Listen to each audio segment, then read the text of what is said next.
Good morning to you once again. Thanks so much for staying with us here on the AM Report. More on those headline stories throughout the day right here on the channel. But let's hone in on this now. ABSA Bank coming under increased scrutiny over its leadership and transformation after it announced it was parting ways with its first black CEO, that's Daniel Mminele.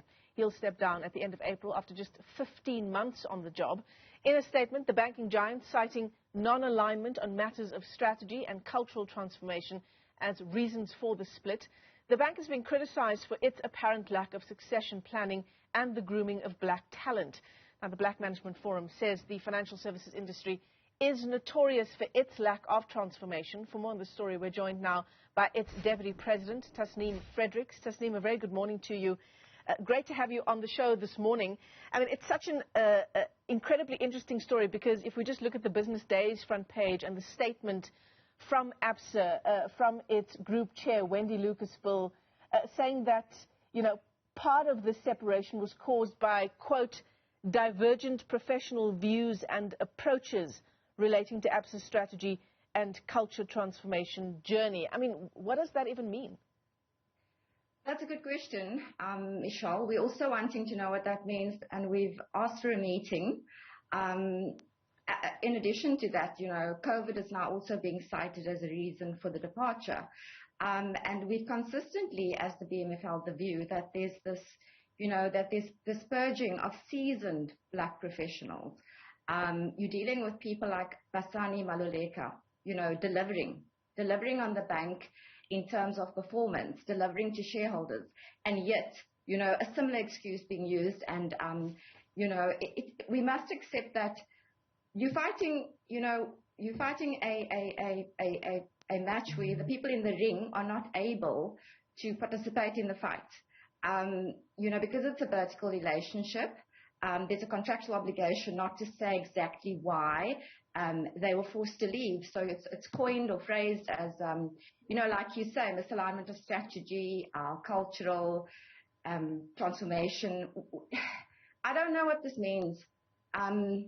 And when we have meetings with the banks, they unflinchingly tell us that they're performing well. Yeah. We ask, well, how do you measure yourself? They say, well, we actually measure ourselves, which is, it's a bit ironic. It speaks to me to ill governance. You cannot be evaluating yourself as the board. It just doesn't make sense. Because when you're seeing a departure of the first black CEO of a banking giant like ABSA, and we'll get to that in a second, the fact that it's taken us so long to get to a point of having a black CEO of ABSA. But when we get to a stage where 15 months into the job, there is this misalignment of whatever nature, surely if you're going to leave such an important position, CEO of a bank, it's going to be because of poor performance, plain and simple. It should be. It ought to be. It ought to be. But like I said, with Basani, she was definitely, performing. With Daniel, he was definitely performing. I feel like, 15, there's always the short period within which black professionals are meant to perform. They get put into ailing SOEs, ailing companies. There's a new strategy.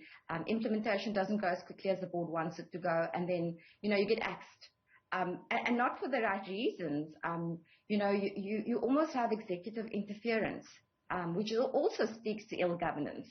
Because you cannot have executives running, essentially, a company.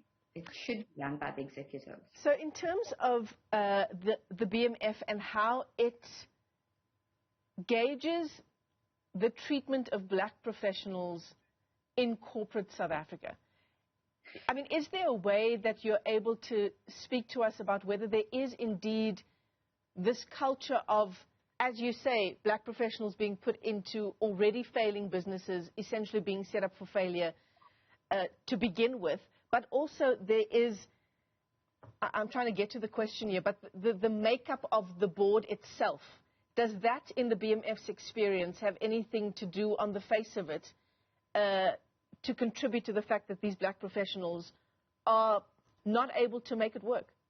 Absolutely. I'm glad you raised that question because it's actually, the BMS view is backed by statistics. We look at the annual Commission on Employment Equity. We look at reports like the Jack Hammer report.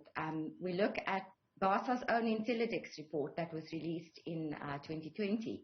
The financial sector charter code is not being met by the finance industry. So when you look at the target of 25% in terms of black women, they are on 7%. When you look at the target of 50% overall, black women and men, I think they're on 30-something%. So clearly there is no will to want to be led by black people in a demographically majority black country. This is what Corporate South Africa is actually saying to us. When you look at the composition, when you look at who's leading us, there is a contextual hierarchy in this country that is being woefully ignored. So if you step into a boardroom and you are a white male, okay, you need to get up and move to the side of the table and allow that chair to be taken by a black male. And when you are a black male and a black female enters the room, you need to get off that chair and you need to sit on the side and you need to get that chair to a black female, more specifically a black African female. So, I mean, it's clear to me that, there's this situation of racism and sexism and it just goes unheeded. I think that Corporate South Africa have realized that, transformation is diluted in this country. There are ways to get around it legitimately, loophole, and there are ways to, flounder and you get slapped with a fine, that you've actually budgeted for. We don't live in a country where we have, the late Lawton Lawler said South Africa is not only a country for everyone who lives in it, but also for everyone who loves it. And we're not feeling the love as black professionals in this country. We're still largely trapped in junior and middle management, and statistics are supporting us on that view.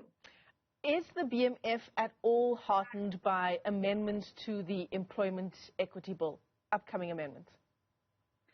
We usually and definitely would have contributed to that bill, as with other legislation.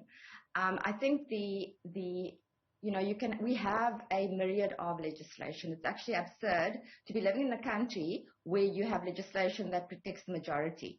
Everywhere else in the world, you've got legislation protecting minority rights, which then tells us that we are actually the economic minority, and that is why we have legislation to protect us.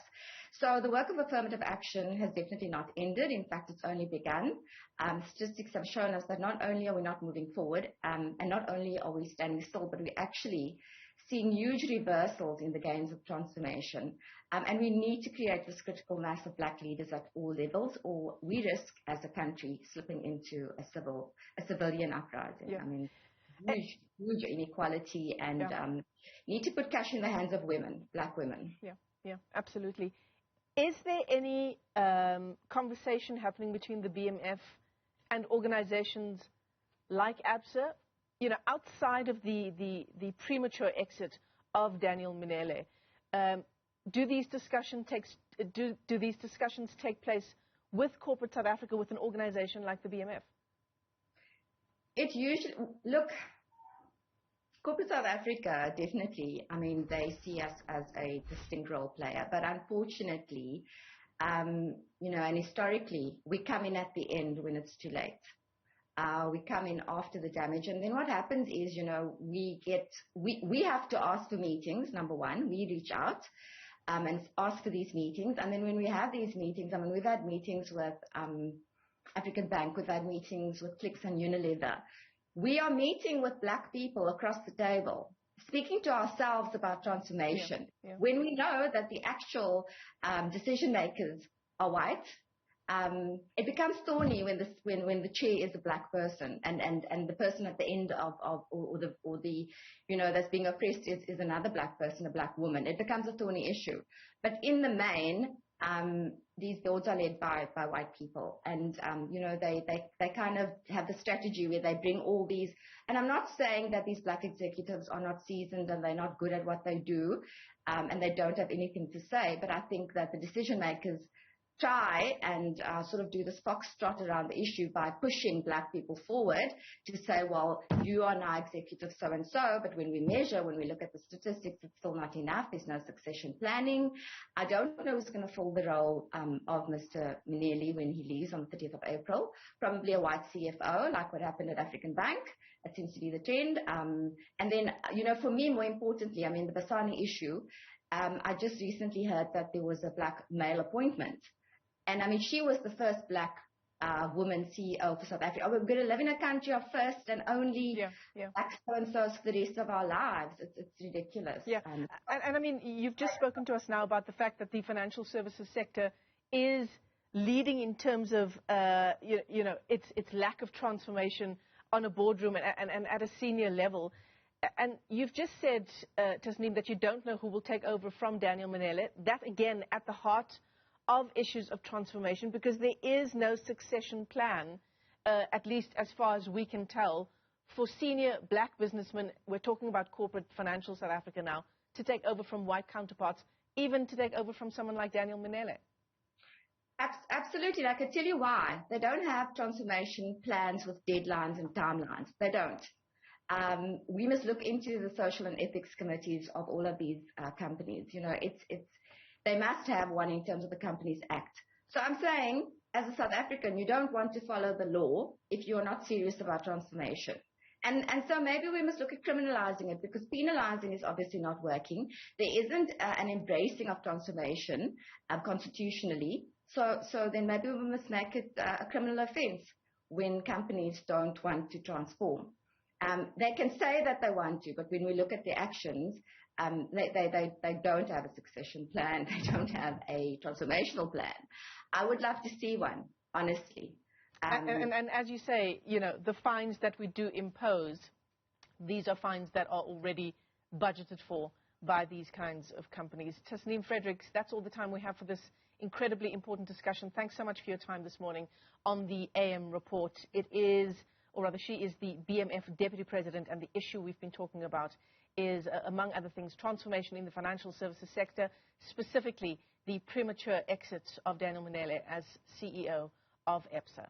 We've got plenty more